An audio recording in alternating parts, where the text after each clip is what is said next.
Hello students, my name is Mr. Harshal Neskar and we are studying the subject of basic human rights, and this is the lecture number 20. And in the last lecture we have studied the rights of women and the social legislation acts that has been created to protect the women, rights of women and to empower them in a political or educational or a social level. All right, so in this lecture, we are going to study the government schemes that have been developed by the state or central government to empower the women community. All right, so let's start with the education programs that has been created by the government. So basically the lack of education, it has been a great hindrance to the progress of women community. The central government, it gives the financial assistance to the educationally backward states for establishing the schools and colleges exclusively for the education of women community. Then there are the loans and grants are available and they are given for the construction of women hostel buildings. Then the SC or ST girls, they receive higher rates of post matric scholarship as compared to the male students. Then the adult education centers, they provide the education for women, especially regarding the health, nutrition, child care and family planning issues. All right, so again there is the curriculum.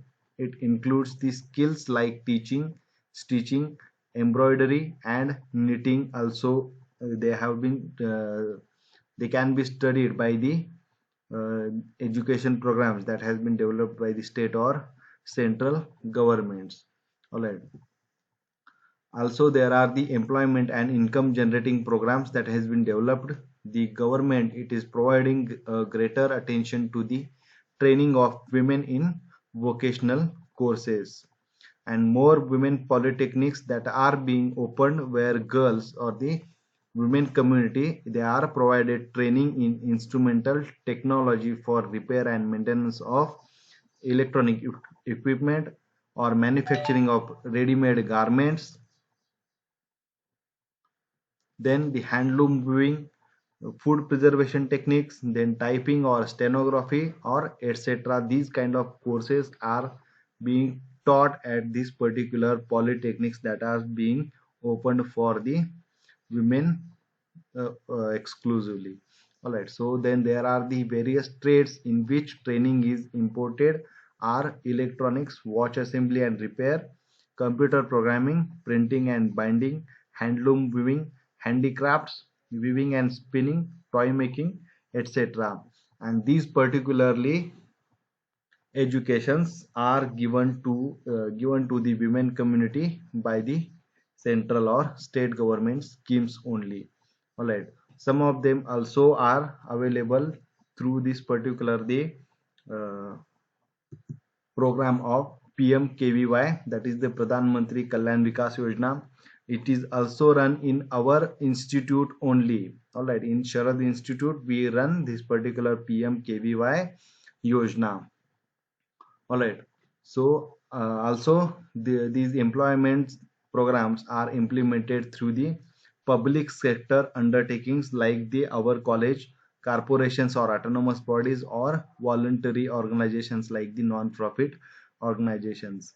The rehabilitation of women in distress, a scheme was launched in the year of 1977 to provide vocational training come employment and residential care so that the women in distress, such as young and old widows, unmarried mothers, victims of kidnapping, deserted women, they could become economically independent of their family which they have left at a particular that due to those issues. Then the women's employment in various sectors such as agriculture, dairying, handloom and handicrafts where women are preponderantly engaged in work was formalized at the beginning of 7th 5-year plan, that is 1985 to 1990. And particularly stories from this year we will study in the latter part of this particular lecture. So these were the employment and income generating programs that has been created for the empowerment of women. All right, then we will study there are also some kind of commissions and committees that has been appointed by the government of India to protect the rights of women. The government of India, in order to study the problems of women and invite the suggestions and recommendations for the problem for the solutions on these particular problems, the for women health welfare, it has been appointing various committees and commissions from time to time, and it is accepting their recommendations to the possible extent. So there are some committees like National Committee on the Status of Women, which basically studies the status, that is status class wise or caste wise of women community in the society. It was formed in the year of 1974. Then there is the National Expert Committee on Women Prisoners, which was founded in the year of 1986. It basically studies the problems of the women prisoners. All right. Then there is the National Committee on Women. It is the General Committee which was founded in the year of 1980. It studies the general problems of women in public places. Then there is a National Commission on Self-Employed Women and Women in the Informal Sectors, and it was particularly founded in the year of 1987. And particularly this mission studies the problem and gives the recommendation or the solutions to those problems. And it basically studies the self problems of self-employed women, or the women those are working in the informal sectors. All right, so those were the committees or commissions that has been appointed by the government of India. Now we will see what kind of government schemes are there to empower the particular women community in our Indian society. So first we will study about the short stay home that has been built for the women and girls. So it is the short form used for this particular scheme is the SSH, and it was introduced in the year of 1965 by the Department of Social Welfare as a social defense mechanism. And its aim is to provide temporary accommodation to the girls and women those are the homeless, or those have been evicted from their homes by their respective families. It also provides the maintenance and rehabilitative services to the women and girls which are suffering from family discord, crime, violence, mental stress, or being forced into the prostitution also. So that was the government schemes for the uh, women, those are the homeless. All right. So next we'll study the Beti Bachao Beti Padhao Yojana, and it particularly aims to generate the awareness and improve the efficiency of welfare services, which is intended for the particularly girls in Indian community. Then there are the strategies which are employed to successfully carry out this scheme. Particularly they are to implement a sustained social mobilization and communication campaign to create equal value for the girl child and promote her education. So basically it implements the equal rights of a girl child along with the boy child, and it promotes her right to education. Then there is a strategy to place the issue of decline in child sex ratio at birth in public discourse, and it has the improvement of which would be the indicator for good governance. It also studies the uh, child sex ratio that has been uh, present in our Indian society. It also focuses on the gender critical districts or the cities of our country. So that is the government scheme for the girl child to educate her and uh, keep the child sex ratio equally. All right, so that was the second scheme. Then we will move to the Kishori Shakti Yojana, which aims to improve the nutritional health and development status of adolescent girls.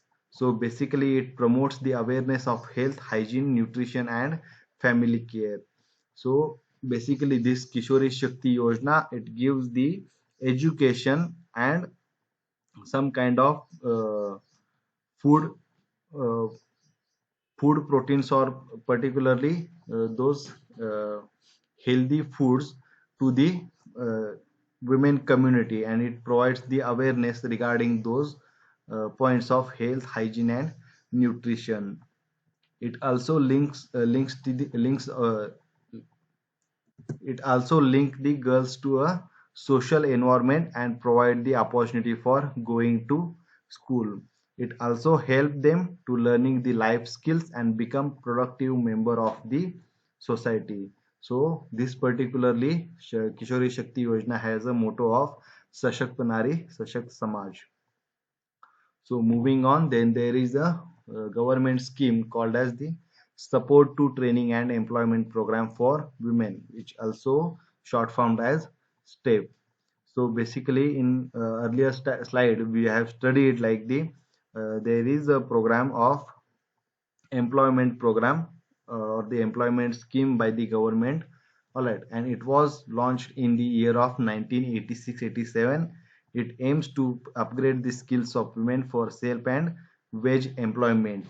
The target group includes the rural women and the uh, urban poor people. All right, the project duration of this particular training program is up to 5 years, and the funds are directly released to the different non-profit organizations that are particularly uh, supporting this training and employment program. So that was the STEP scheme that has been implemented in our Indian community. So moving on, then there is the Swadhar Graha, and it envisions a supportive institutional framework for women victim of difficult circumstances. It basically provides the shelter, food, clothing, and health, as well as the economic and social security for such women in difficult difficulties. It also visualizes the special needs of these women and it takes care of them. There is no circumstances in which women should be left unattended or abandoned, which could lead to their exploitation, which could be sexual or the social. So basically, this is the social growth scheme. It is developed for the women in difficult circumstances. Then there is the Ujjwala Yojana. It basically uh, formed to prevent the trafficking of women and children for commercial sexual exploitation like prostitution through the social mobilization and involvement of local communities. Then awareness generation programs generate public discourse through the workshop or seminars and such events and any other innovative activity. Also, the objective of Ujjwala Yojana is to facilitate the rescue of victims from the place of their exploitation and place them in a safe custody like the Swadhar Graha scheme. Also to provide the rehabilitation services both immediate and long term to the victims by providing the basic amenities or the needs such as the basic human requirements like shelter, food, clothing, or medical treatment, which also includes like the counseling and legal aid and guidance of vocational training. Also, its objective is to facilitate the reintegration of the victims into the family and society. All right. Also, its objective is to facilitate the repatriation of cross-border victims to their country of origin. It also protects the foreign female uh, foreign females that have been trafficked in our country also, and it provides the repatriation of cross-border victims, and it is also includes like those particular victims are sent to the country of origin of these particular victims. All right, so that was the Ujjwala Yojana or the Ujjwala scheme by the central government. So these are some kind of the yojana or the schemes, government schemes that has been running in our country. All right, so and particularly these schemes have erected some kind of positive stories in our Indian society. So we'll study those positive stories or the stories of women community that have been part of our Indian community, or the proud part of our community. So let's study about the positive stories of Indian women community. So first of all, there is the Lijjat Papad story. The seven illiterate and poor women, they borrowed 80 rupees only to start a papad business in the year of 1959 in the city of Mumbai, Maharashtra.